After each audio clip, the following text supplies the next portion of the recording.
है। चौथा कमरा पार्ट 2। उपस्थिति। रात गहराती जा रही थी।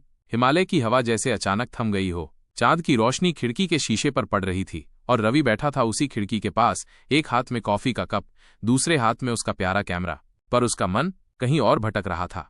बार बार उसकी आंखों के सामने घूम रही थी उस चौथे कमरे की दरवाजा, जिसके नीचे से आती थी एक हल्की सी रोशनी और कानों में गूंज रही थी दिनेश बाबू की चेतावनी, 3 कमरे इस्तेमाल करना बाबू, चौथा कमरा कभी मत खोलना। रवि हल्के से मुस्कुराया। गांव के लोग हैं, अंधविश्वास तो होता ही है, सोचकर वो बात को हंसी में उड़ा देता है, लेकिन दिल के किसी कोने से कुछ तो खींच रहा था उसे उस बंद दरवाजे की ओर।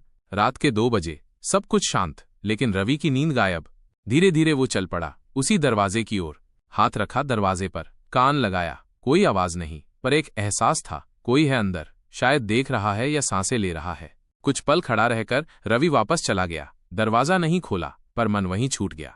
अगली सुबह सूरज की किरणें कमरे को चमका रही थीं। पहाड़ की सुबह सुनहरा उजाला, चिड़ियों की चहचहाहट और एक अजीब सी ताजगी। रवि कैमरा लेकर बाहर निकला, तस्वीरें खींची, पेड़, पत्थर, झरने, पर न जाने क्यों दिल बेचैन सा रहा। उसी वक्त वो उसे दिखाई दी, एक लड़की जंगल के किनारे खड़ी। उसकी आंखों में था कोई रहस्य। उसके बाल हवा में उड़ रहे थे, जैसे कुछ कहना चाहती हो, पर चुप थी। रवि ने हैरान होकर कैमरा उठाया, क्लिक करने ही वाला था कि लड़की अचानक गायब हो गई। वो कौन थी? यहां तो कोई रहता नहीं।